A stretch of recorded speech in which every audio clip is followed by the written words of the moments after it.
Okay, good evening, everyone. I'd like to welcome everyone to the Carson City Visitors Bureau Board of Directors regular meeting for January 19th, 2016 at 4 o'clock. Can we have the roll call, please? Yes, Jonathan Boulware. Here. Stan Jones. Karen Aboud. Here. Jesse Dahme will not be attending tonight. Renee Plain is expecting to come in. We have a quorum. Okay, can we all stand for the Pledge of Allegiance? I pledge allegiance to the United States of America and to the republic for which it stands, one nation, under God, indivisible, with liberty and justice for all. All right, now we're going to open up for public comment. All right, no public comment. We'll move on to the adoption of the agenda. Do we want to, any changes to the agenda that we see? I move we adopt the agenda as presented. Second. All in favor? Aye. Opposed? All right, motion passes. Thank you. For possible action, approval of minutes, December 14, 2015 board meeting. I move to approve the minutes of the December 14th, 2015 board meeting as published. Second. All in favor? Aye. Opposed? All right, motion passes. Thank you. For possible action, approval of the adjusted fiscal year 2016 budget report.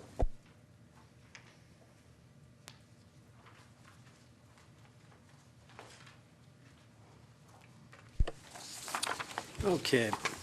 In your packet, you will find the 2015-16 fiscal year master budget report representing 42% of fiscal year 16 lapse.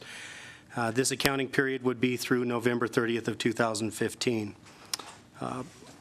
As per the direction of the board, I have changed column 2 for the projections based on the actual spending and also the revenues coming in. So going down, looking at our fiscal year 16 budget revenues, our original budget, we were looking at just over 1.5 million.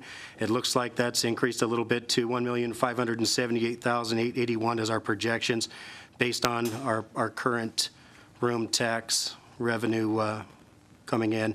The actuals, currently we've brought in 678,093.55. That represents 42.9% at 42% of lapsed year.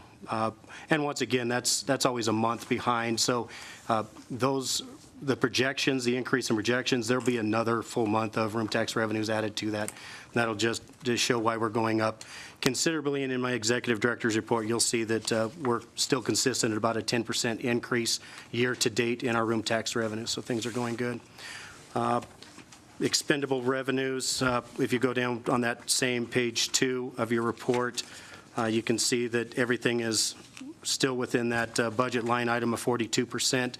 Coming in with revenues. Expendable revenue takes into account the carryover, and that'll put us at 65.2, but that's not truly reflective of our current room tax revenues. So, page 3, this would show where we're currently at with our intergovernmental agreement, the field maintenance agreement, NCOT, and both the 2% funds that we pay out of room tax for. There's still payments that need to go over. The actuals are only at $115,000, and with those payments, we're still projecting $646,339.76 total. So nothing's changed on that. That's all based on room tax revenue, so it's reflective. Continuing down, salaries, wages, and benefits. At 42% of the year, we've expended 38.4%, so we're still below what would have been anticipated. And that's just a savings based on one of our hourly positions that we have not used, and we're having our current hourly position. I've done a little bit of a reorganization based on identified skill set, and we're having one position handle all content management, both in the website and the mobile app. So it's saving us some salaries with our hourly position.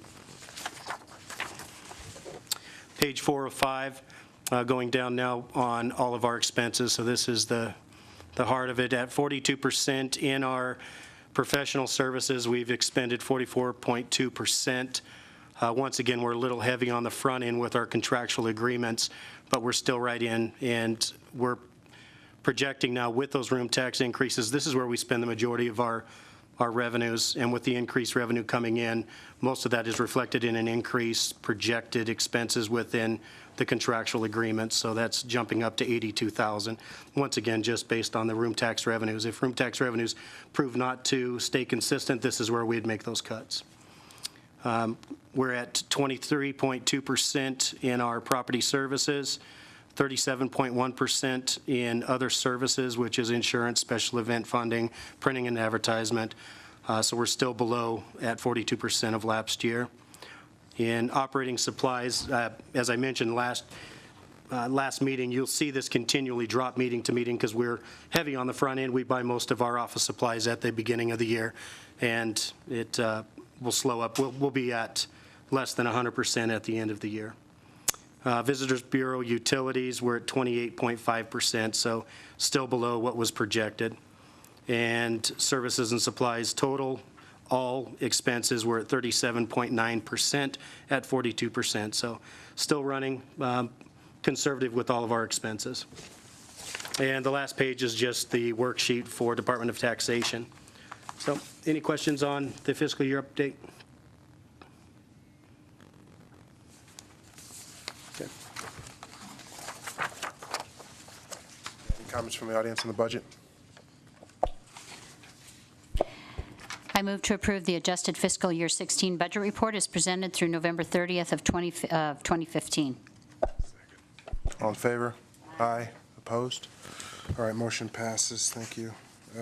Possible action approval for ratification of monthly bills for November 2015. Okay, once again, in your packet, I'll go over page 2. Page 2 is a breakout for November through the 30th. This is accounts payable out of our 740742 account ending 30th of November. Going down, you can see there are a couple of large items I'll go over. The first one is the credit card charges, and as you know, we'll go over the credit card charges. Oh, that was actually from the previous month, so that's covered for the, looks like, October credit card charges, so that would have been in our packet on the last month. Continue down, you can see November rent. That's the next one, the 39, that's standard. There are two here that are only once a year, and the first one is the brochure distribution. This is for certified brochures, and that is for just over $7,000. Once again, we do a regional distribution through certified, and that region is identified as the Tahoe Truckee area, and we still are the number one in those brochure acts, so certainly well worth the money. Continuing down, the 6,500 is our participation in the Divine Nine, and as you know, we are significantly changing the makeup of how Divine Nine works, and we'll get through this year, and I'm confident we'll start to see a better return on the investment for the Divine Nine.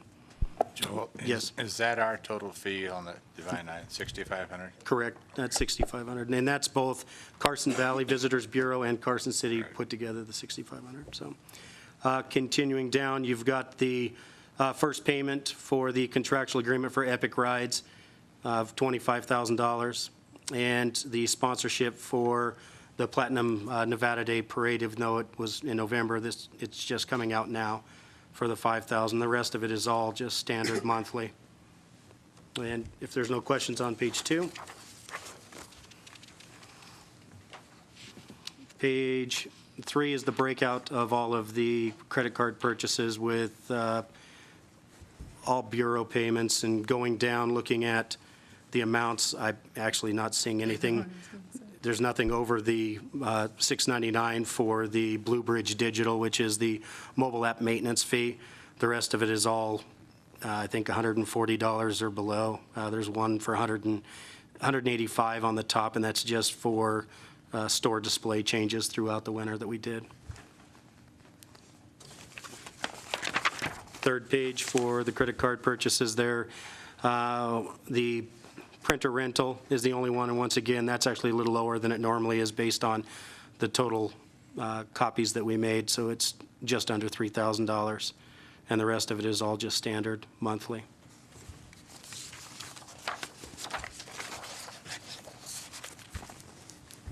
And once again, this is online. This is available for any to break down, so complete transparency on every dime that's spent. If anybody wants to go out on our visit carsoncity.com page to look at it, and/or the carson.org, both the city website, both have both of them. So, okay. All right, any comments, public comment about the, all right. I move to approve the ratification of the CCVB monthly bills for November 2015. Second. All in favor? Aye. Opposed? All right, motion passes. Thank you. Okay, number 9, approval to recommend the Carson City Board of Supervisors approve an increase to the Carson City transient occupancy of 1%, providing the funding for an executive position and operational costs associated with the implementation of Carson City Arts and Cultural Master Plan. All right. So after a lengthy community process with the Cultural Commission, the city and the commission worked with an independent contractor to create a master plan and the implementation of art within our community. It was identified that a funding source for the hiring of a contract employee would be that from an increase in room tax.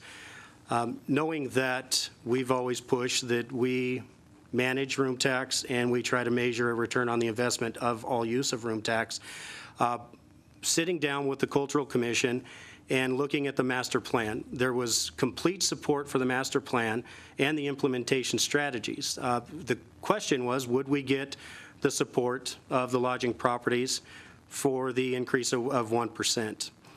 Took the opportunity to reach out to all of the properties via email, no differently than how we always correspond with the properties, on 2 different meetings. The first one had, I believe, there were 5 properties present, and in my opinion, I don't think that there was an argument at that time that would have deterred us from maybe pursuing a room tax increase. I can tell you that changed in the second meeting. We had another meeting of which every property in Carson City would have received via email an update and actually 3 different correspondents to request their presence at a meeting to discuss the 1% room tax again. At that meeting, we had 6 of the major properties there, and I have to say that there was great conversation in regard to how this position, a contract position, would be managed. The concern was that the properties would want to see not only the implementation of the master plan, which collectively everyone in the room said that they did support, but they wanted to see that, you know, over the course of time, that there would certainly be a return on the investment for the use of room tax.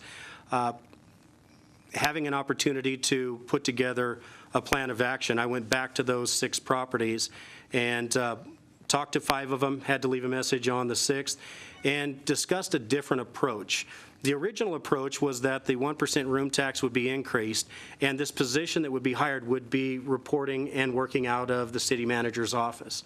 All of the properties in the meeting on that Monday had said that if we were to go in a different direction, and if the Bureau was asking for the 1%, that they were comfortable based on the trust and the level of return that I've been able to show over the course of my tenure with the Bureau, that they would look at supporting that. And I did see that result when I went to each one of those properties. Once again, I had a chance to talk to 5 of the 6. And these are the major properties. When we break out our room tax revenues, we break out the top 5 properties and the top 13 properties, of which we know the majority of room tax in Carson City is collected within those top 5 properties. So it's imperative that we have the opportunity to talk to them. All 5 that I had a chance to sit down to, I had said, listen, if we were to become more of a partner in this, so that we could certainly identify an opportunity not only to implement this master plan for art in our community, but also identify which cultural tourism is one of the fastest growing trends in tourism. It's growing at a rate of 15% yearly right now, and I can say we're honestly not in that market. We've been talking about wanting to diversify. This will give us the opportunity, having this position then report and work out of the Bureau. The fiscal management of the money, the room tax, would be at the hands of the Visitors Board. Would these properties support that direction? And 5 of those 6 that I talked to 5, didn't talk to the 6, left a message and requested a return call, but all 5 properties did say in that manner they were comfortable moving forward and that we would have a measured return. Certainly said that we're not talking a measured return in the first year. We would have to sit down and collectively work with the Cultural Commission, the art community, to come up with what those performance measures would be, what the criteria be for the position, what the pay would need to be based on the region and the skill set that we would acquire for the position. I can tell you that one of my goals in coming in and taking over the Bureau, I wanted to restructure, rebrand, increase room tax revenue, increase average daily rate, and we've been able to do all of that. One of those goals was also to create a consistent funding mechanism for the art in our community, knowing that the art in our community creates a better visitor experience, knowing that now, looking into the trends of cultural tourism, it certainly will provide an opportunity for the return on investment, and it helps us diversify. So that's something I was certainly heading in the direction of. This kind of moves that forward quicker for us. I'm very comfortable in knowing that I can put together a plan that the properties would see a return on the investment. And I always work within, 2, 5, and 10-year plans. So if the board wants to move forward in this manner, and the way it works is our board doesn't increase room tax. The increase in room tax would have to come from the Board of Supervisors. All we would be doing is saying, hey, listen, in this manner of having this position hired, utilizing room tax, having the position report directly to the Visitors Bureau Executive Director, reporting for fiscal management and operations to the CCVB board, having the art implementation side of it, everything from working with the art groups, vetting through the Cultural Commission, I would say it's a good direction to go, and I think that the properties, at least the properties, those major properties that I took to, were in support of it. Concerns, I can tell you that in the nearly 3 years now, every opportunity that I've reached out to lodging properties, we get the same properties at these meetings, and it's the major properties. Those properties have from day one and continue to be a part of the process. I would say that moving forward, all properties would see a benefit from this. There's no doubt I can put together a plan of action that would show a return on the investment.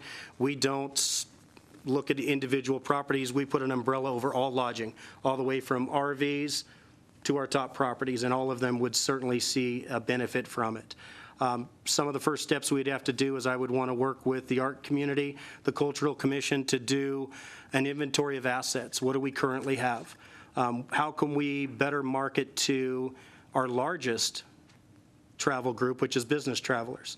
I think we're failing right now in reaching and acquiring return visits from those business travelers. Those are the travelers that come into our community Monday through Thursday and go home on the weekends. Those business travelers are a huge market for us, and honestly, probably the best bang for the buck when it comes to creating a visitor experience, and that certainly will be parlayed with a better art implementation strategy in our community. So I have put in your packet a motion to approve the funding. The funding of 1%, although the estimate right now would be based on last year's $100,000 to $120,000, that certainly could be a little bit more than that. I would say that we would want to move forward as dedicated funding as long as this position setting in place those performance measures. If we do not acquire within that 5-year plan the return on investment that we set as a board, as a bureau, that the funding for the position would go away. I'm confident we can get there, or else I wouldn't be pushing this forward. I'm confident 5 years from now, we'll have just yet another segment of a significant economic engine, no differently than what we've been able to develop with sports tourism. I can tell you, I remember coming in front of this board the first year and talking about this economic engine of sports tourism that I wanted to build on, and there was some reluctancy. There wasn't a whole lot of understanding about sports tourism at that time. Now having an opportunity to research cultural tourism, which is definitely shown as one of the fastest growing trends in tourism, I'm confident we can create yet another economic engine that diversifies what we're bringing to our community. Joel, just to clarify and explain the fact that the thought process going forward is that the Cultural Commission and the Visitors Bureau would work together on the job description for this contract position so that it's not just one-sided. They work together in terms of the description so that the arts are represented as well, so that it's, cohesive. Correct? No, absolutely. I think we would have to. Through this process, you've been able to get not only the ownership, but also the champions within the community. And that's all of those individual art groups, the Cultural Commission.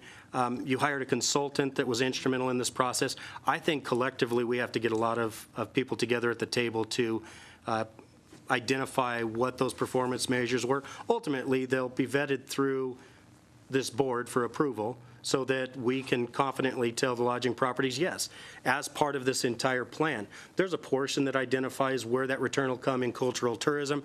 There's certainly a side of that that will play out in community art, acquisition of art.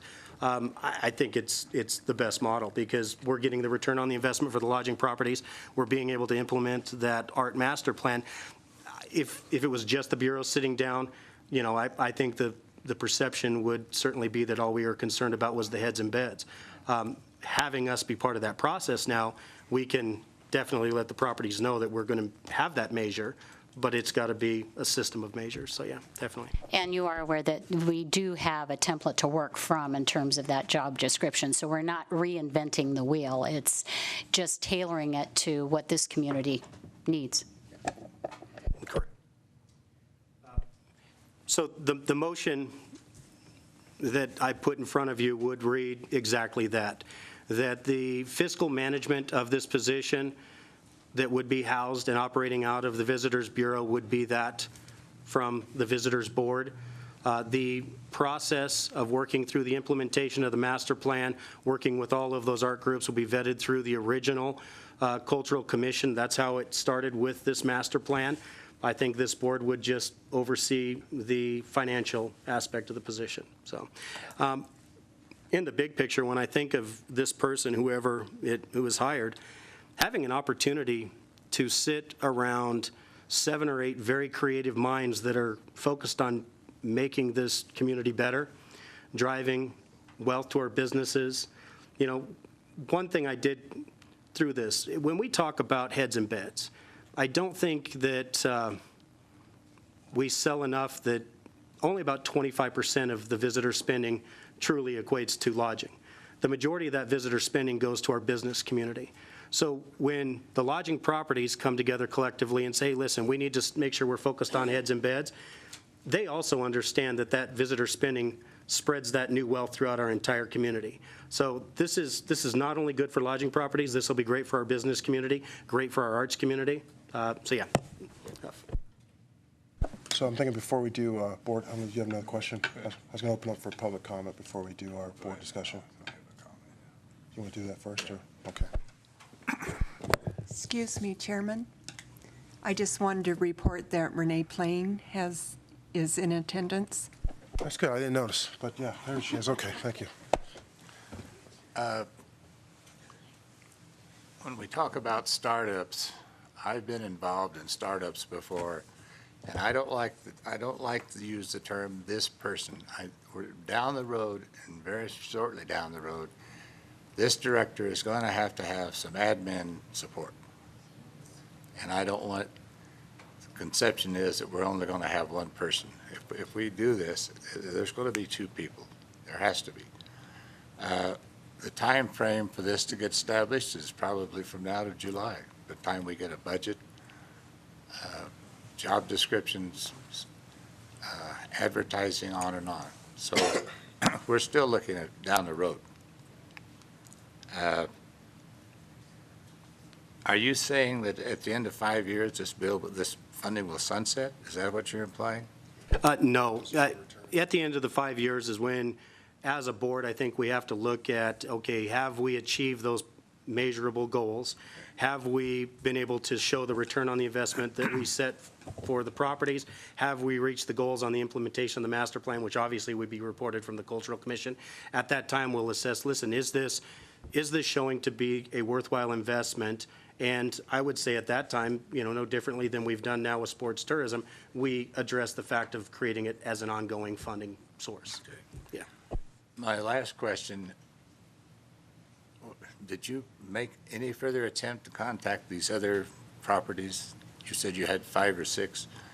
Was there any communication with the other properties? Yeah, there was a series of at least 3 different emails requesting their attendance at the meeting that we had a week ago Monday. I have to say that in discussion as all of these properties coming in and out of the Bureau, some of them obviously send in their room tax, but some do take the time to come in. Across the board, every property in Carson City has seen those increases. They see their numbers back to the pre-recession times. I'm confident that if presented in a proper manner to all of the properties in Carson City, if they would have been in attendance at that meeting, I don't think I would have seen any difference in the response. So, I've moved forward throughout the last 2.5 years, having the input of those major properties, and it has been beneficial for all properties in Carson City. So I think we'll open up for a public comment now, unless Renee, you have a question about it? No, All right, then we'll go for board discussion later. For the record, Linda Barnett, Wyndham Garden Hotel. I have a petition signed by 12 properties that says they do not want any increase. I have talked to all of those people. I've been to their properties, and one of the reasons that they cannot come here is because most of them are handling the desk. It's mom and pops, and they can't get away at 4 o'clock. So to say that we're all in support of this is patently untrue. This is a question 18 situation. It is a quality of life. And I suggest that if you want to do this, that we tax all of the restaurants. Put $1 on every single tab and see how they squeak. Every time you want an increase, you come to the hotels. The restaurants do not pay anything into the CVB. They get all the benefit for all of our work of bringing people into this community, and it's time that the rest of the people pay. If you want money, it's question 18. That should be the funding source, and we are not in agreement of an increase. I have 12 people. I have 2 more commitments that say that they will sign this petition not to increase the rate. Well, Go ahead. I guess I would, having an opportunity, or a lack of an opportunity to see your list, I'd love to have a copy of your list because. Motel 6, America's Best, Super 8, Millhouse, Roadway, Roundhouse, Royal Inn, Days Inn, City Center, Comstock Country, Hardman House, and the Wyndham Garden Hotel. Okay. Well, just for the record, I mean, all those folks that you mentioned, other than yourself, none of them have attended the meetings. None of them They have. can't, Jonathan. Let me finish my point. They're not, Let me they finish. don't have the ability to. Let me finish my point. They may not be able to come to the meeting, but they can reach out on their own to let us know how. Let me finish my point, please. We let you finish yours. Let me finish mine. None of them have had the opportunity to hear, for whatever the reason is. None of them have had the opportunity to hear the master plan. None of them have had the opportunity to speak to Joel Dunn about what he plans to do to continue the success that we've had. I would question the legitimacy of people saying no to room tax on how it was presented by someone who's against the room tax. Was it a biased presentation? Gee, I took the plan over to them, Jonathan. But I want to hear, I would like to hear, when we have these lodging meetings, I would like to hear from those folks as well, because everyone that's in attendance, including yourself, said this was a good master plan. If it was not funded by room tax, that was exactly what I said. So we just have not had the opportunity to speak to those. I'm not sure how it was presented to them about room tax. I mean, was it simply saying, are you in favor of room tax? I don't know how it was presented. Joel doesn't know how it was presented. So, but the folks that, and I'll hopefully hear from some of them today, that Joel has had a chance to talk to since we had a very effective meeting, got a lot of good feedback from lodging properties. Joel, correct me if I'm wrong, you had an opportunity to go back and talk to the major ones that were there, and we're all in support because they've had a chance to hear it. Jonathan, a lot of these owners are operators. They cannot come. And not only that, they're afraid. You're saying that only the large properties have the ability to do this? That's not fair. It's for everybody. That's not what I said. What I said is they haven't had the opportunity to hear. They can't come. Wow. You're talking about meetings that these people can't come to. And I'm surprised that, that the CVB hasn't been out to talk to all these people, to say that, that we've contacted all these people when in fact we have not. And I have been to every single one of them and shown them the plan and shown them what, they want to do. What, where do we go from here? Are you saying only 5 properties can decide? That's not what I said. What I said was the properties that you listed on your list, for whatever reason, they have not heard the presentation in a fair, unbiased way from Joel, from the meetings that we've had. They have not heard it that way. They've heard it from you. And, unfortunately, I'm not sure what kind of spin you put on it when you got their support. And I can't do anything unbiased? I can't go to somebody and show them a program and say, are you for this? Are you saying that everything that I do is biased? Is that what you're saying? What I'm saying is I question the presentation of these properties that signed this because they only heard it from one side. Really, because I question the thing that, it's all that, it's just all good and there's no detraction from this. I don't think that's an unbiased one either. Anything to add, Joel? No, the only thing I would add to it would be I am confident if having the opportunity to discuss with the properties based on the growing trends in cultural tourism, what that return on the investment is, based on where we're at with our current ADR room tax revenues, I would be confident that I would have the same result from the properties if presented in the right manner, with the exception of Wyndham. And we have no problem doing a roadshow, going out and talking to these folks that can't come to the meetings, have no issues there. The main thing is it's as long as you've heard here's my opinion, as long as you've heard both sides of it, you've heard the arguments against, which I'm for people hearing that side, and if you hear the arguments for, then make up your mind. But if you just get one side of it, either way, if you get one side of it, then that's biased. So I would say that we go out, talk to these folks, and it's our responsibility to make sure that they are completely, not just about this, about anything that we consider, because we don't leave anybody out just because it's the major properties. That's not what we're saying. But I think it's important, and if you tell me if you disagree, Joe, that we go out and we talk to these folks. I have absolutely no concern with it. In fact, when we, I agree. I think having an opportunity to reach them, and I want to identify the best opportunity to get their involvement in these meetings. It's been agendized, it's been posted in all the posting areas, it's on the Carson.org website, it's on the Visitors Bureau website. I mean, there certainly is a complete awareness of where and when these lodging meetings have been. We want their involvement, we want their feedback, and I can tell you that I certainly would not think that any property would ever be afraid to call and talk to me. They may not be able to be in attendance. In fact, I've had phone conversations through this process with a few of the properties that had voiced concern at the beginning, and after having an opportunity to hear the new direction, they had voiced their support. So I have no issue with that. And if there's properties that can't attend, by all means, call. But yeah, we'll go knock on. In fact, I'd love to have the list shared. I would love to have an opportunity to follow up with the 12 properties to look at the validity of the list, and I'll follow up and tell them exactly what the plan is and what that major return back to their property. I think it'd be good. I think we should follow up and do that, unless we have any disagreement from the board. Hi. My name's Judy Lapierre, and I represent Comstock Country RV Resort. I'm going to give you kind of a pro and a con here, so I don't know if you'll figure out what side I'm on or not when I'm done. When you guys are talking about signing petitions, it's an American way. When I stand outside of a grocery store and I ask you to sign a petition that I'm against Prop 18, whatever it is, I explain to you in about 2 sentences. You can sign it or you don't have to sign it. So kind of the discussion you're having today is a little below the line. We're Americans. We can sign anything we want whenever we want. That's our freedom. And we don't have to worry about if any of you think we're signing what we know or we don't know. We're signing what we want to sign. Nobody forces us to sign our names and be committed to something. So if you think that, you're all wrong. And I'm not saying I'm right. I'm just saying it's our American way.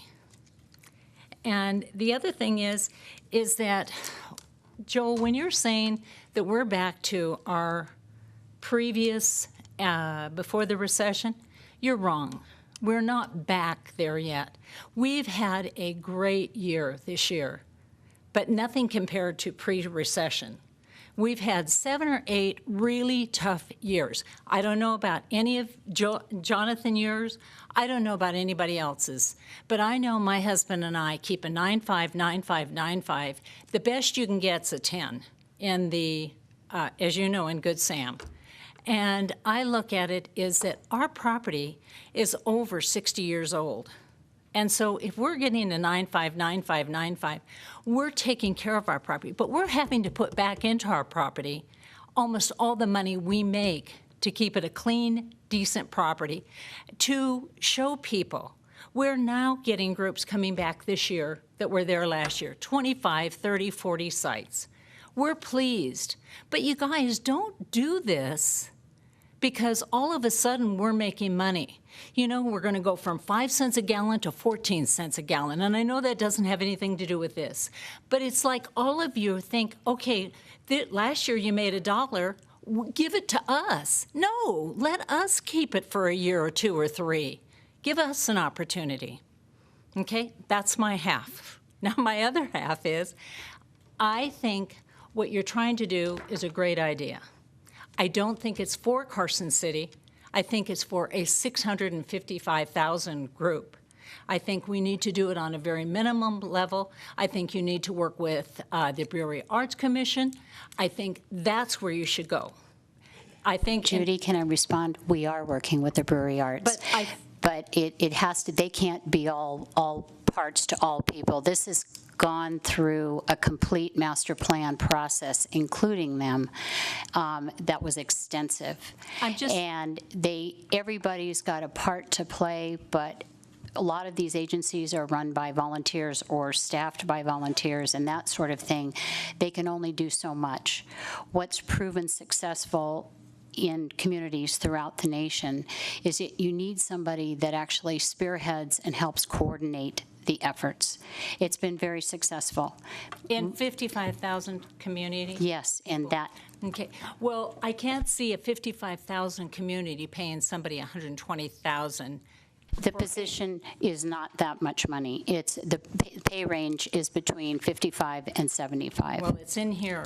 That's just the amount of money that could be collected. The other portion of that could go towards a public arts project that needs to get launched. Well, as an example— Can I finish? Sure, go ahead. All I'm saying is I feel like at this point in time, if you want the commission and if you want the person to sit in the city offices, then fund it through the city.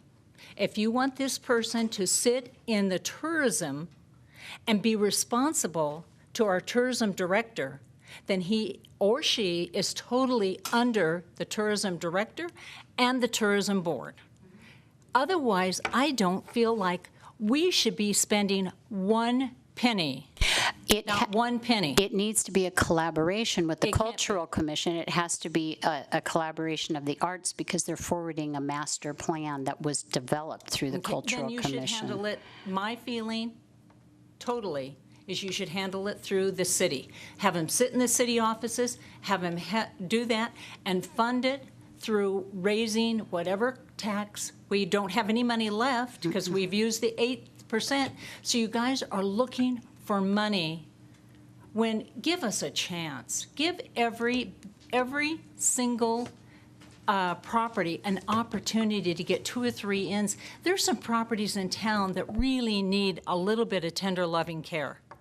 If you leave Highway 50 and you go north, somebody needs to do something about that, because if you go south, it's a little bit better. But we need not only, well, I'm going to get off the thing here. Do not take money at this point. Give us 2 or 3 years to get on our feet, to improve our properties, to do something decent. But if you are, and you're bound and determined to take that 1%, I recommend that it be left with the tourism, and if it takes a cooperation, then keep it to the city and let the city figure out who they'll take it from, but not us, and then not let us have any control, because there will be zero control. I've read this over. We'll collect the money, sure, and you'll question Joel, how did you do that? I want those properties audited because I want to be sure we're getting our 1%. And if you look at it, you guys, come on, how much is the railroad museum? I mean, how much is the railroad in debt? That was going to be our salvation. We were going to make a fortune off of that. The state of Nevada wants to close the railroad museum because it's not making money. And now we want to jump to another entity and take 1% and then not even give the person that we trust the opportunity to be fully in charge of it. We are saying that. He would be in charge of it, and he would establish the performance Where's measures. the person going to be that would be in Would charge? be housed at the Visitors Bureau. It reports to Joel. Correct. And Judy, what we're trying to do Where's is, his office at? it would be at the Visitors Everything Bureau. would be there if we do the 1%. Yes. Correct. If the funding mechanism for the position and the implementation of the master plan. This is what you brought in today. though. Yes, this is what we brought in This today. isn't what was in here. In the original proposal, the 1% would have been from room tax with the position working and being managed out of the city manager's office. That's The what I'm properties talking in about. discussion had said the way to move, that we would move forward and support this is if the position worked out of the Bureau reporting to the Director of the Visitors Bureau. That is the proposal And today. then underneath the board. Correct. That is the proposal today. Okay. Yeah. Well, that's all I can say. I just wish that you'd, at this point, delay this a year or two. It's not something that if we do it tomorrow is going to make a big difference. And I can't believe we deal with a lot of I don't know what they're worth exactly today, but we deal with $500,000 to $1 million, and I'm sure you do a lot too, Jonathan, rigs with intelligent people. We get a lot of people that come in here that are doctors traveling, nurses traveling, respiratory people. But I don't see them running down to the plays. I've never seen some of the things that even the Brewer Arts Center doing a lot of. I mean, we have a lot of opportunities in our community to do a lot of what you're proposing at this moment. And given a year or two for this to give us an opportunity to make a little bit of money. I mean, maybe the restaurant business is doing great, but we've just got an inkling of getting back to 7 to 8 years slow time. So is there any questions anybody has of me? No, I'd just like to let you know that based on all the studies and models that we've done, the thought process is actually we've waited too long to forward the arts. And the issue becomes this, and an example that I've used in meeting with the lodging properties myself, is that in Reno in 1990, room tax, 1%, $100,000 was used to fund a position to get their arts rolling. Today, that's a multi-million-dollar budget, and it's because it has been so advantageous to economic growth in the community. We would love to fund it through the city, but that's the whole problem. We can't put it in front of police and fire. The money's not there. How does Reno fund it? Theirs started through room tax. Now it's a combination of room tax and other donations, foundations. There's some people in the room here that can speak to that. Well, I just know I spent a lot of time in Arizona and a lot of time with the arts. And what they have in Arizona, we might even consider here, is they have a lot of people with money that donate to. They don't do room tax, and they do little. They do city and state, but most of it is funded by private donors who believe in this philosophy. The Herbergers, they have a theater. They do a lot of. Well, Judy, I'd address that in saying that this is the seed money so that we have an agency started such that we can apply for the larger money and the larger grants that evolves those programs, that attracts those donors. Well, We don't have that they did now. it You the have to opposite- start somewhere. They did it the opposite way. They got the funding from money from raising funds first for the seed money, and then they were able to take off. And I don't know why we don't even look at that. I don't think we've looked at that. There isn't anything in here that says we looked at getting seed money from, going to some of the people in town and seeing if they would volunteer, just like the Boys and Girls Club did. Raising funds. We're not doing anything to see if we can raise volunteer funds. That would be nice. Thank you for listening. Thank you so much for listening to me. You're welcome. All right. Any other public comment?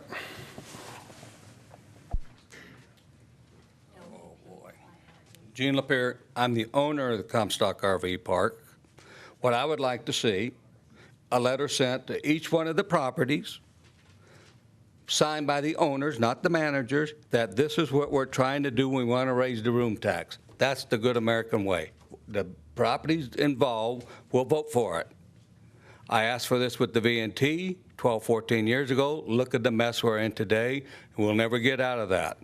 I'd rather not put no more money out till we pay that bond off myself, because you can't keep buying and buying and buying. But if we put this up to a vote for the property owners, and the owners of the property sign it, I have no problem if I'm overruled. I'm not for raising no tax. We started with the V&T, went from 8 to 9, all then 9 to 10. It's still in the hole. It's never going to get good. And I don't know what to say. But do we have a problem with anybody on the board putting this up to the vote of the property owners? Yes or no? It's a real simple question. Do we have a problem sending out 14 letters, 14 property owners to vote to raise your taxes 1%, but we're going to do this great art thing for you, Mr. Owner. Now, vote for it. I would rather take the approach that we've taken and see if we can get all of the people that can speak on behalf of the properties. Well, you in a didn't room. want to listen to Linda. She takes her time. I've done this before. I've been in the tourism business here for 48 years. I've been through all this. We didn't even have a room tax when I started. But why can't we vote for it? We're the ones paying. We're the ones putting up with the guy coming in. I thought Nevada had no taxes. No, Mr. Turris, we want to give you a little bit of this. Let us vote for it, and if you guys out there and can talk a pretty song and you get elected for it, I don't have a problem with voting. I have a problem with being jabbed and telling somebody she ain't right. That is no way to be American, to me. She went out and worked. I went out and worked, and you told me that, we'd have a problem right here. We wouldn't talk to me like that. I waste my time to go out and talk to property owners. We don't know what was said. Let's put it to a vote. We know what it's going to say. You're going to write it. I'm going to sign it. How do you like that? Let's do it. You asked me a question, I gave you an answer. What is it? Yeah, you still want to do it the same old way. What's wrong with my way? I asked for a vote of the board. Is my way going to be okay if we could vote for it? The property owners. I didn't say your way was wrong. I just said I don't agree with it. So I know that. So we just have a disagreement. But I asked for the board. There's 3 more of you. Will they raise their hand? Would you like to take this to the vote of the property owners, the 14 property owners? Can we have a vote? Karen, yes or no? It's real simple. Are we going to shove it down our throat the same way? What's wrong with it? Actually, with public comment, we hear your comment. We'll hear your comment, and there'll be board discussion afterwards. So if you're done with your comment, then we'll move on to anyone else. Well, I asked for a vote while I'm here. We will have board discussion after public comment. Okay, when's the next meeting? After public comment? When can we come back to the public board? Hold on. When you're done with your public comment, we'll have a board discussion. Oh, okay, go ahead. I'll wait right here. No, there are other people that I'm done. there may other people want to say something at the podium. So if you're Okay. done, then we'll ask someone to come up. Okay.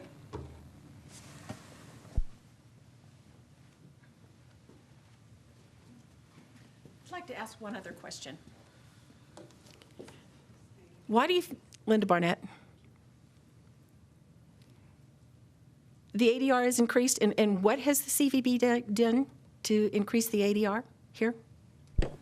Oh, I don't even have to, I mean, I can tell you that from day one, a complete rebranding has happened from going out, marketing completely different, creating a social media campaign. I can tell you that I believe all of Carson City, the properties, all understand the significant changes that have happened in this community. If you're the exception, I'm not sure Well, why. I can tell you, Joel, that I raised my ADR by $54, and it had nothing to do with anything that the CVB did. I just raised my rates. So, you know, I think that without digging down into the numbers and finding out which hotels are doing what and why we're doing it and how we got there. I mean, you have called me once in the entire time practically that you've ever been there, and you keep saying all hotels. So, you know, you don't ask questions. We don't dig down into the whys and the wherefores. And unless we know where we've come, we don't know where we're going. And I think that's a major failure of what we're doing here. I mean, you told everybody that Nevada Day was better this year than it was last year. Well, I can tell you that hotels were down 28 to 35% in occupancy on Nevada Day. And I've got data to prove it. So, you know, to say that, you know, that we're doing better than we did before, yeah, but certain people have raised their rate so much that you've had nothing to do with. So, you know, I think you really need to dig down into, you know, all the properties and find out what they're doing. And Jonathan, I really, really do not like the way you talk to me. I didn't like the way you threatened me a long time ago, and I don't like this now. Any other public comment?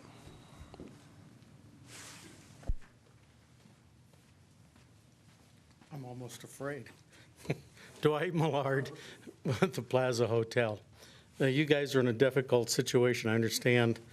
We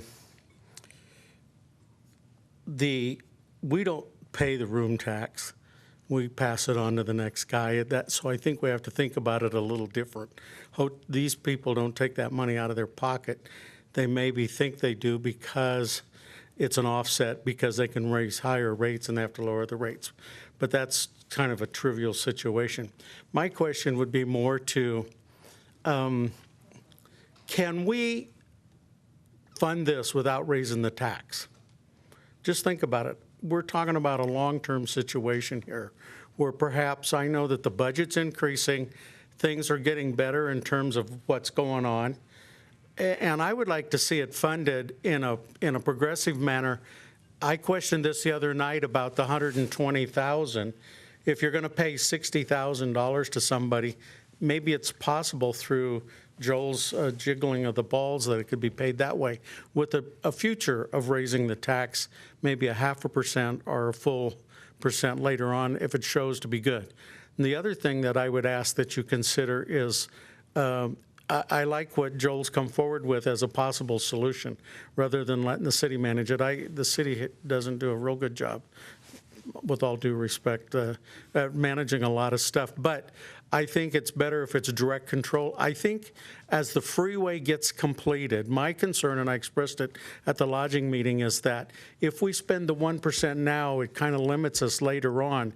If we see something, we really need to figure out how to make Carson City a destination as opposed to just an overnight, which it's not an overnight anymore. So I guess my criteria would be, if this fits the criteria of creating a destination, then I can support it. Otherwise, just to raise taxes, I'm just anti-tax, period.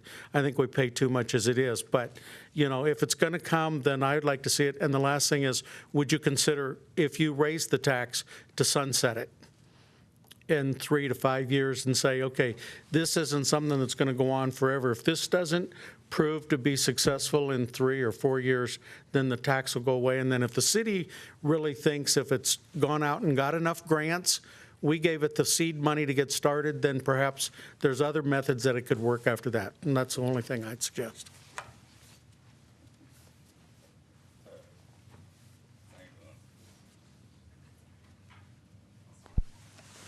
All right, any other public comment?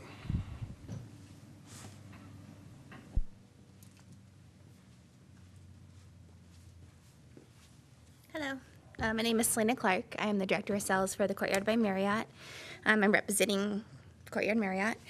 And we are in acceptance of the tax increase, and we support the CCVB, especially in them being ahead of the new position.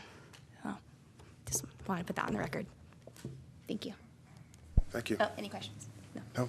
Okay. Thank you. All right, any other comment? Okay, we'll open up for board discussion. Take a rest, yeah. I'd like to thank Dwight for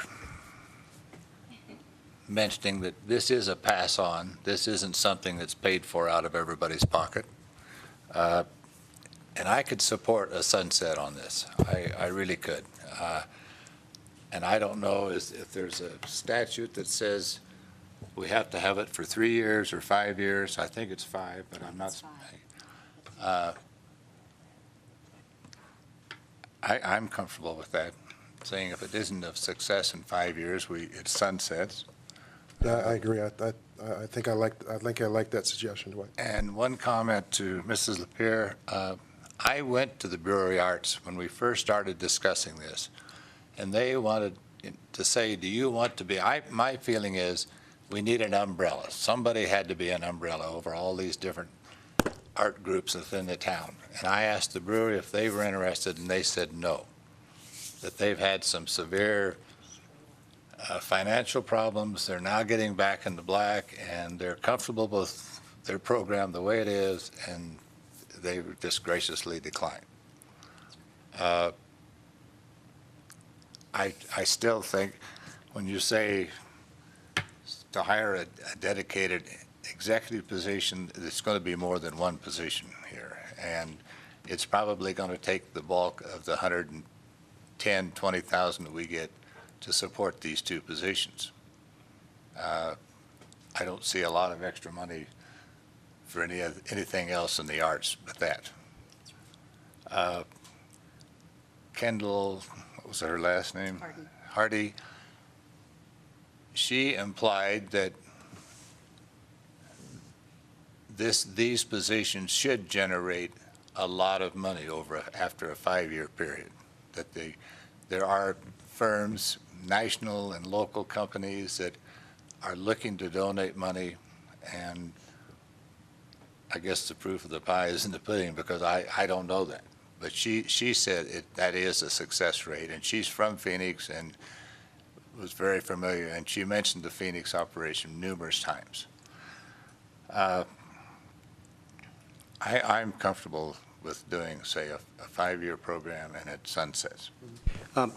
Based on that comment, I can tell you in the direction, the business model that I would prepare, it would have had at that 5-year that this position had acquired enough funding through whether grant funding or donations to cover the position or positions that are implementing the art, what that would allow us to do. And I certainly would think that that would be the only direction that we would want to go as a board in having those performance measures, as far as the board deciding to have that sunset at that time. The reason being, at year 5, if we're not using that room tax to bring in, not only implement the master plan, but bringing in the major cultural events that we've already identified as the fastest growing trend in tourism today, then we'd be making a mistake. So I certainly would think that by year 5, if not through a sunset of the tax, certainly by the performance measures, this position would be required to have acquired enough grant funding to cover all of the costs of the position. Well, it's not just to cover the cost of the position, it's to generate funds to expand our arts in Carson City. Yeah. Yeah, I think it's important that we continue to diversify our business here in Carson City. To say that we want to wait or we want to wait a year or two, I don't think that's the right approach. I think it's always important to diversify. I mean, we talk a lot about sports tourism, but if there are other markets out there that are going to benefit all businesses, then I think we have a responsibility to go after those markets. And to say that, well, the hotels pay for it, the restaurants, but I mean, this is a community. If we can bring in room tax and and expand the market and get into cultural tourism, and it benefits the hotels, and it benefits the restaurants, and it benefits retail. To say that, we don't want to do that because it benefits other people is, I think, is short-sighted. So I think we're a community. We leave no one behind. It's important that we support everyone, and if we're a way that we can do that, then I think it's important that we do that. But if there's a market out there that we can go after to diversify our business, that in the long run is going to be beneficial for all of us, not just hotels, then I think we have a responsibility to look that way. We just can't think, well, it's the hotels only. No, it's not. We've been, at my property, I have 200 employees. They have lives here. They shop at all the different places. They eat at different places. And if there's something that I can do to make their lives better, then I will. If there's something that we can do to make the hotels' lives better and the lives better for people that don't work in hotels, then we have a responsibility to do that. And to think that, well, let other people pay for it and this, that, we're a community. We're a small community. We need to look out for each other. And I just think it's short-sighted thinking not to do that. We have a really good, great executive director, and to think that our marketing efforts haven't had a benefit on the hotels, it's just a short-sighted thing. I mean, we have worked really hard to try to distinguish every guest, whether it was the branding efforts of the Visitors Bureau or the efforts of the hotel. That's tough to know. But to think that these folks here and Joel and his team that haven't worked hard for all the things that they've done that hasn't benefited this community, again, that's totally wrong. And so this is a good thing. This is a good thing to move forward. It's a good thing for our community. It's a good thing to go through cultural. And I don't need my owner to support it. They have the confidence in me to be able to speak on behalf of our property. And so I can tell you that we're in support of it because it's good for Carson City, it's good for business, and it's not just business, but community. I mean, arts touch a lot of lives in many different ways. So it's important that we just don't think of room tax. And the thing about the V&T, there's a group of people that got together and had an idea that they thought to be successful. Would we all like to see it be better? Sure. But they're busting their butts as a way to try to make it work. No one has given up on this thing, and we're trying to market it as well. So to use that as an example as to why we shouldn't move forward, it's just not, it is short-sighted thinking. And I'm sure the V&T hopefully be successful one day. I went out there to Polar Express. These guys do a great job. They're working hard to try to get going. That should not be what we consider as our benchmark to say, well, we're never going to do anything again because we're not happy with what the V&T did. And so for that reason, I think this needs to advance. I think it's a pretty easy decision. That's all I have to say. Those are my comments.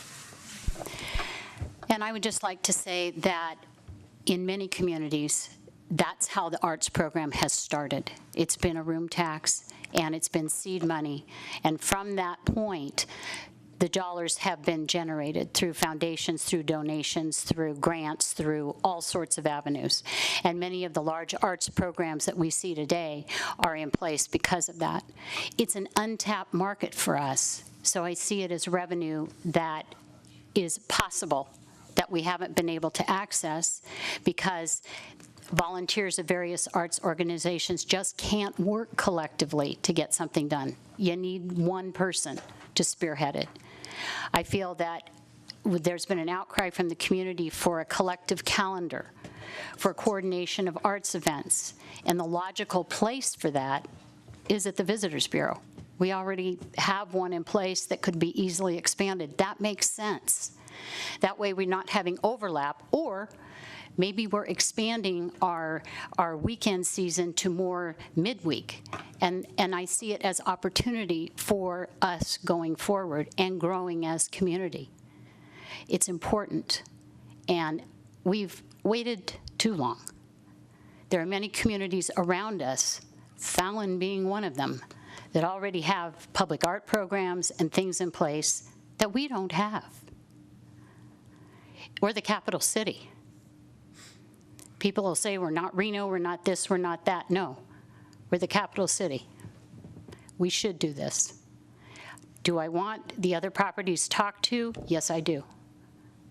I think that's very important. It's going to be important for board consensus. I will tell you that. But I also know that this is extremely important to us as community to grow going forward. It's part of who we're going to become as we grow. All right. Any other board comment before we put it for a vote? Yeah. So thank you to everyone who made comments. And I agree with you, Karen, that the other properties need to be talked to. And I know, Joel, that you've done a lot to reach out to properties and to discuss the values and the benefits of this.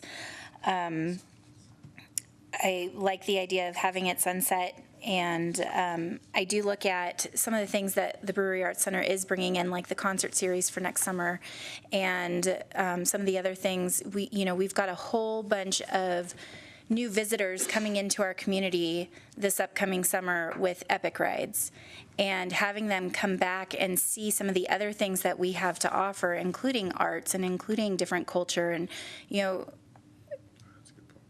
and as a younger person in this community, I want to see more arts and I would love to see more culture. I've got 2 little kids that I would love to immerse in all of that. And so to have friends who come in and visit from, different places and whatnot, and to have them excited to come here, and to have family members come here and be excited. I like the idea of spreading it just beyond sports tourism. And I think, when I interviewed for this appointment, I value sports tourism, but there's so much more, and I think arts and culture is one way that we can definitely diversify that. And I can't see it being a losing situation for our community, so.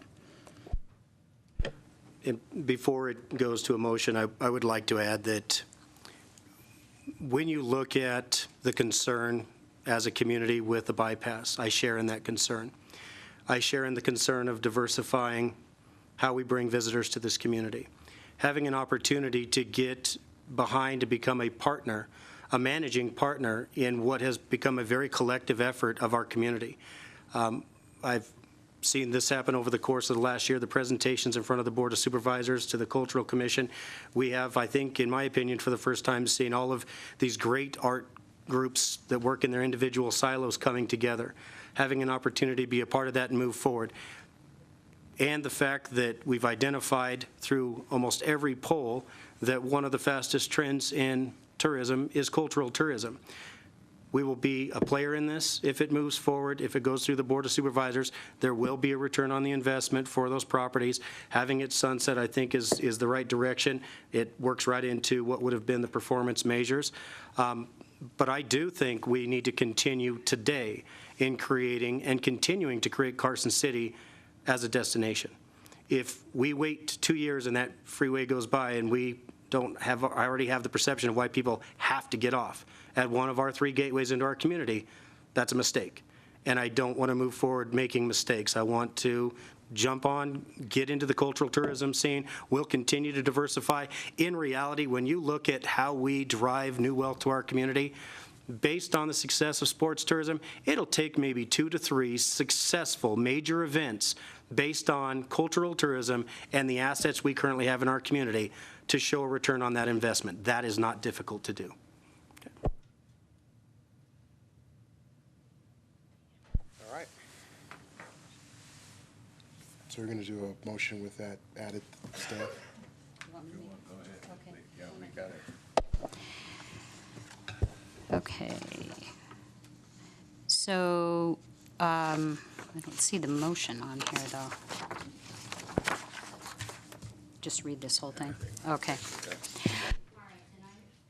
I make the motion for a 1% increase in room tax, which will bring an estimated $100,000 to $120,000, and be dedicated to hire an executive position and cover operational costs associated with the implementation of a Carson City Arts and Culture Master Plan.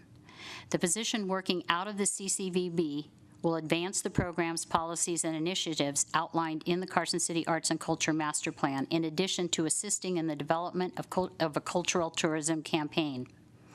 The position will report directly to the Executive Director of the CCVB with the job description and performance measures set by the Executive Director of the CCVB and by the Cultural Commission.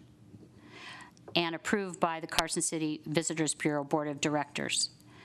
The position will report to the CCVB Board of Directors and the Carson City Cultural Commission with monthly program progress and quarterly data analysis to the Carson City Board of Supervisors. And this funding will sunset in 5 years.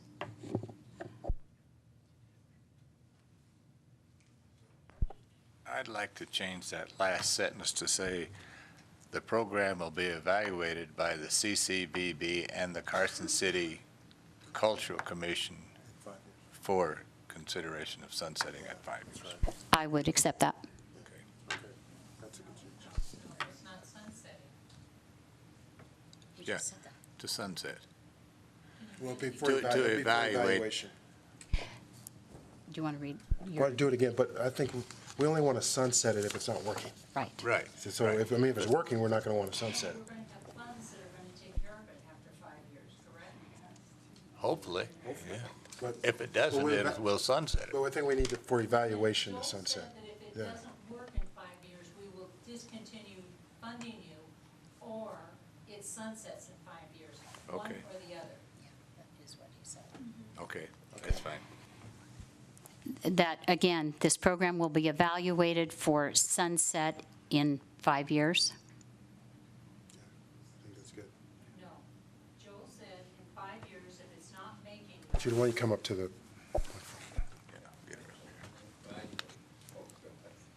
Joel, am I wrong? Did we not agree that in 5 years, if it's not funding itself, if it funds itself, then it just goes on to self-funding, or if it's not making money, it automatically sunsets. So it's got to say that in 5 years, if it's not paying its way, it's all over from the CCB, or it sunsets, one or the other. In 5 years, we're not paying for it. And I think that's what the motion was, that in 5 years, through the process, Well, she said evaluation. And by then, you'll know if it's funding do or you have it, not. Ken? Are you following me, Joel? Do you have it? My motion is, the last sentence to that motion is, this tax will sunset in 5 years. Good. Okay, That's perfect. Okay, all right. that's fine. Second. All in favor? Aye. Opposed? All right, motion passes. Thank you everyone for your comments.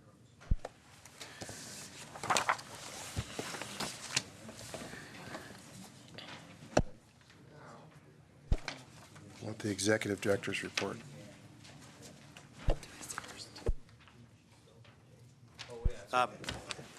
what I'll do is I'm going to have Kyle Horvath go over the band presentation for Thursday night. We've had a change in schedule for the Business Alliance Network. I think everyone's aware of the Business Alliance Network and what we're doing with the community. There has been a change, but I'd like Kyle to address to the board what we'll be doing and what the business community can expect on Thursday night. All right, so just a quick overview of what's going to happen on Thursday. It was initially scheduled for Wednesday the 20th. Because of our guest speaker's schedule, we had to move it last minute to secure that Connie Aguilar was going to be able to be there. So what attendees are going to expect is introduction to band, an update on where tourism in Carson City is, a special presentation by Nevada Magazine, who's going to be coming in. Carson City won something, so they're going to be making that presentation there. We're going to go over all the events that are coming up for the next 2 months with access to the promoters and their contact information to give the businesses a direct line to the promoters. We're going to have our special presentation from Connie, kind of a TED Talk style inspirational speech on storytelling, doing it digitally, and why it's important for businesses to tell their story. There'll be a cooperative marketing opportunity that will be presented at that time from the Abbey Agency to our businesses to give them an opportunity to expand their marketing. And then we'll have a presentation about the Brewery Arts Center, because that's our location, what it does, give the BAC a chance to go ahead and talk about itself, and then we'll do a tour of the property. That format will pretty much fall in line for every one of the meetings, even though they'll be at different locations, so that we highlight different assets and different attractions around the community. And obviously, there'll be different keynote speakers each time, but the format and the outline of that will be pretty close to the same each meeting. So that's, again, Thursday, 6 o'clock at the Black Box Theater at the Brewery Arts Center. We have extended an invitation not only to all of the members of the band, which are, over 200 businesses now, but also some new partners that have come into play. With the social media, we've talked in front of the DBA and the other business groups about the use of social media as a business and how you can reach your target markets. There still may be a reluctance or a hesitancy in understanding after just one night of a dynamic speaker coming in and talking about the uses of social media. The Carson City Library has offered as a partner in the band to provide training for any of the businesses that participate in band to sit down and actually learn how to develop their own social media campaigns. Obviously, some of these businesses will decide to look at a business listing and have somebody in the community do that for them. There also is a partnership with Western Nevada College, and they've offered to provide advanced training for those businesses looking to dwell into creating their social media. Identifying what we need in return from the businesses is really what drove what we are doing first. Yes. Can I interrupt? John, before you leave, I'd like to thank you for your work in journalism here in the town and your reporting of our meetings and everything else you've been involved in. And good luck for the future. Thank you, John. Great. No, I think that's great. If I'd had my head turned, I would have loved to have done that myself. So in identifying through the mobile app what the businesses were lacking, if we're going to use it as one of our primary tools for visitors to get information about our community, we need to have those businesses having their social media platforms and their websites so that when we link to them, they're there. So social media was one that was lacking the most, and it was also the one that the businesses spoke in favor of having training on first. That'll be followed up with then website development.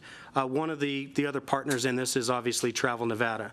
We all have an interest in having a successful business community in all of the rural communities. We obviously are looking at Carson City.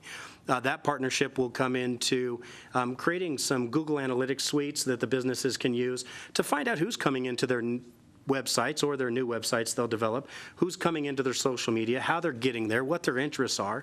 So we're certainly stepping up the game for all of these businesses that have decided to become part of this Business Alliance network. So I am excited about that. That is a change of date once again.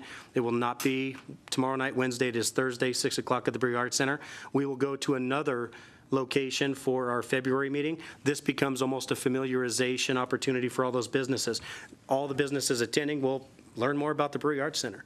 The next one might be at the Railroad Museum. The next one might be in conjunction with the Stewart Indian School. So we're going to continue to work around the community as we create these training opportunities for the businesses. So we'll go back to Kyle with, a marketing update. I did want to go over the lodging reports for October, November, and also I'll go on page 1. So the first one, because we didn't have a meeting, I wanted to update October report. Trailing 12, we're up 11% from 2014, coming in at just shy of $16 million. Room revenue is up 10.12%. Year-to-date revenue. Room tax revenue for the top 5 properties in October was up 18.1%, with the average daily rate increasing 12.6% over the same time period, October of 2014. Top 13 properties saw an 18.3% increase, at the 9.6% increase in their average daily rate. RVs actually had one of the largest increases with a 36.2% increase in revenues for October versus October of 2014, and the average rate jumped up 57% in comparison to the same rate in 2014. Now, on the last one, the remaining properties, all properties that do pay occupancy or transient occupancy tax are jumbled into that smaller one, which you can see in comparison to the top 13 properties coming in at $1.2 million, of which $922,000 come from the top 5 properties. $18,000 came in from all remaining properties. And although that shows a decrease of $25,000 in room revenues, that would be reflective of the fact that there was a total of 14,000 available room nights in 2014 for those properties, in comparison to 3,202 available room nights, which is reflective in the 28-day plus stays. So that would, when we see that decrease in those remaining properties, that's where you're seeing that flux. But overall, if you look at October numbers, total room tax revenue, we were up 15.68% collectively. Now, that is much higher than what we've seen in our trends throughout the year. And the reason being, and you'll see it in the November report, October of this year had a lot more of the room tax revenues because we lost a weekend in 2015, and we did lose a swim meet in 2015 that happened in November. So I did provide a comparison combining October and November in comparison to October, November combined for 2014, which I think reflects a little bit more apples to apples because of the loss of a weekend in one year and losing one event. So going into the November numbers, we still saw an increase in their trailing 12 for November, up 9.49%, and that's, you know, fairly consistent. We've been right at that 10% throughout the year. Room revenues saw an increase of 9.6%. Room tax revenues, though, that's year-to-date revenues. Room tax revenues, we saw a 1.1% drop in the top 5 properties for November, 3.3%. And once again, this is in comparison to November of 2014, where we had the Sesquicentennial. Nevada Day fell on that weekend, and we had 5 weekends. So that's the variable. I mean, I was concerned when I started looking at the numbers until we did a combination of October, November, and we're certainly still on track. In talking to the properties, they didn't see a decline in where they were at November compared to October. So on the bottom line, a drop of 5.3% in revenues in comparison to 2014. Average daily rate actually still rose, though, because the total available rooms. I did add a RevPAR to this, as suggested by the board. And if you were to look at the RevPAR for October, we're seeing increases in RevPAR collectively across the board for all of the properties. Going to the page, let's go to page 6. And on page 6, you'll see the year-to-date room revenue regional comps. And Reno did jump up for the course of the last 2 months. They've seen an increase year-to-date of 14.42%. Carson City has seen an increase of 9.6%. Tahoe Douglas, the Tahoe properties, have seen an increase of 7.36%.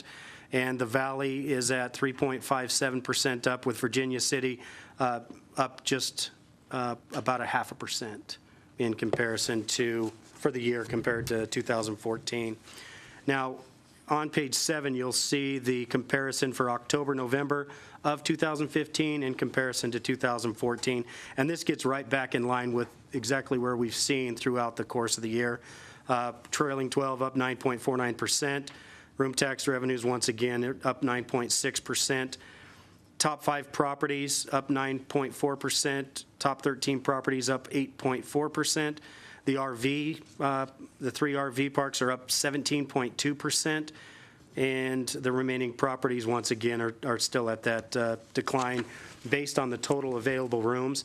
Collectively, between October and November, 15 versus 14, 14 total available rooms for those remaining properties. Once again, remaining properties would be the properties not included in our top 13 and not an RV property that do pay transient occupancy tax. In 2014, they had a little over 24,000 rooms available for visitors, and in 2015, they had 6,229. So you can see there's a significant drop in the total number of rooms available at those smaller properties. Once again, you can see the year-to-date reports on page 9, and that are the regional reports, and those haven't changed because that's, I do want to make note, the report from Tahoe and Douglas Valley are only through October.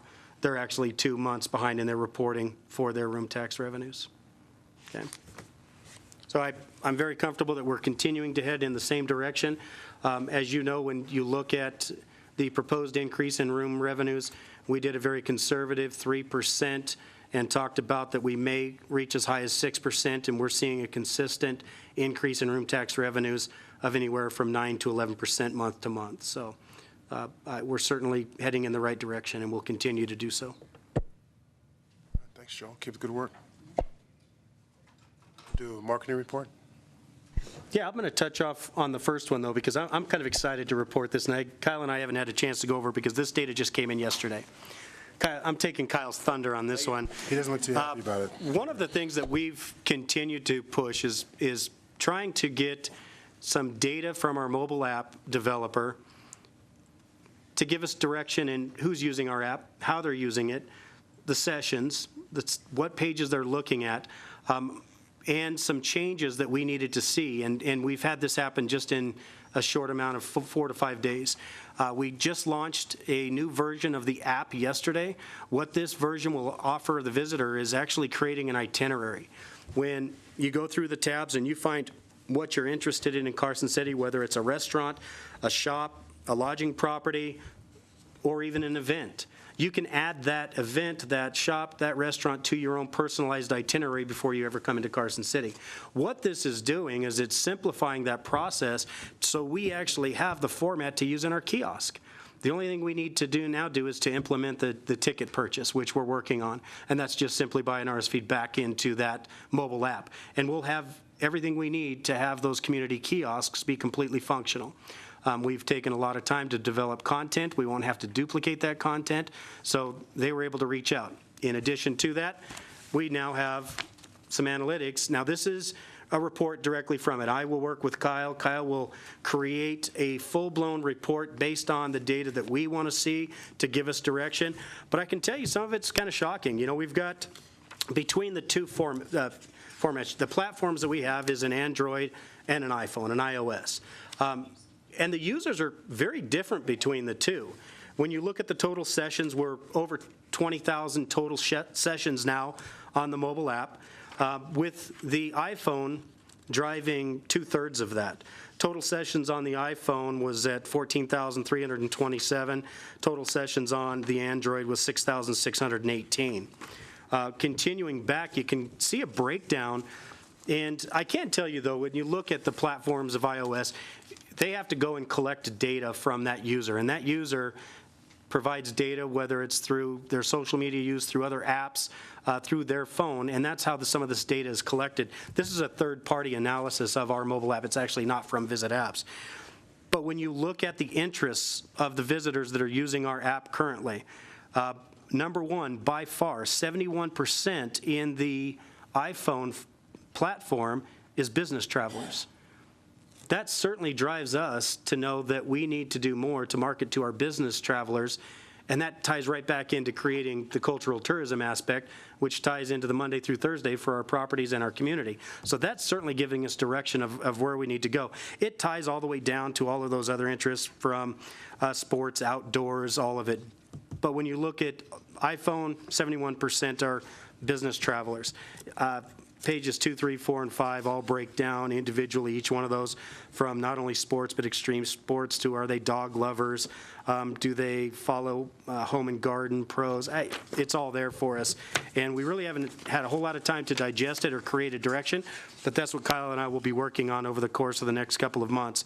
Now, when you get to the Android use, this was actually not surprising to me, because when I look at the functionality of the Android, it came, when you look at the original BlackBerries right through, 92.4% of the users that using our app, using the Android model, are business travelers. Pretty significant. Continuing back 3 more pages, this was a shocker, and I actually had to print out for you a secondary sheet on the 12 by 18. This is the age breakout for information that they could collect. Now, I will caution you that of the total users, this only reflects about 20% of the users that they could collect data from. But in the iOS format, the iPhone, The majority of the users using our mobile app are 55 years and older. There was a perception from day one that we would be eliminating our older demographic, the visitors looking to come in. That's far from the truth. That is not what's happening with our mobile app. The majority of the use is our target market, 35 to 55 plus, with the majority of the iPhone users being 55 plus. Now, that's not the case when you're looking at the Android. The Android is almost completely 35 to 54-year-olds. So once again, giving us a lot of great information of how we drive our marketing campaigns back to the use of our mobile app. Is this going to be is this a monthly, how yeah. can you get this information? I can pull it out date specific. I can do it collectively for the entire 3 years. I can do it monthly, whatever we want to pull out. I This will would provide a certainly help monthly and a yearly. When we talk to proper, I mean, this would certainly help to show the people that we're going after, the type of travelers. Yeah. I mean, it shows the opportunities that we have. Correct. And I can tell you, if you look at the data, when we just look at what has been a very successful market for us in sports tourism, the data coming back from the mobile app, we need to increase the use on the sports tourism because we really haven't had an opportunity to identify the heads and beds cultural aspect of tourism yet. But there's more people using our mobile app that say that they have more interest in culture and tourism than there is sports. So if we're that successful in sports, this is certainly driving a new market for us. When you look at the total use, iPhone is predominantly female, 73.37% are female, whereas the Android users are 51% male. Very interesting data, and it will certainly cause Kyle a lot of sleepless nights in creating a very focused campaign. But I do want to add that one of the things on the agenda for BAN is James is going to be making a presentation about the app, and we are going to be offering different things like push notifications. Once the businesses now have that data, encouraging them to use that to reach those demographics specifically through push notifications. So we'll just add that to the BAN. It's great information. Joel, what's interesting too, you say 55% is the age of whatever, 55 or older, and yet you look down at leisure travel and it's like 2%. You would think it would be higher because of that age group. Yeah, and once again, it drives, if we have that many people, 20,000 sessions in our mobile app, and we know that that is used by 55 and over in the iPhone market, that's certainly a market that we would identify as a business traveler. You know, I would have to look and do research. I mean, obviously, everything I do is based on data and research, but that would indicate that a lot of people are working later into life, but yet traveling during that time. So great opportunity for us. Yeah. And before I conclude, if there's anything else on a marketing report from Kyle. Nothing nearly as important as what we've covered earlier.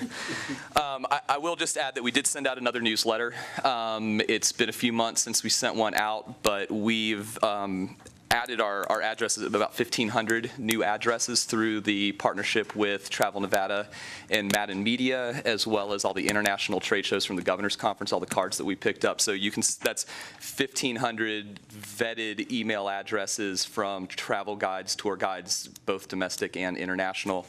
So that totals 13,000 people that we now send the newsletter out to. We're still holding with industry average of a 15% open rate and about a 1.5% click-through rate. So that is industry average for tourism-based newsletters.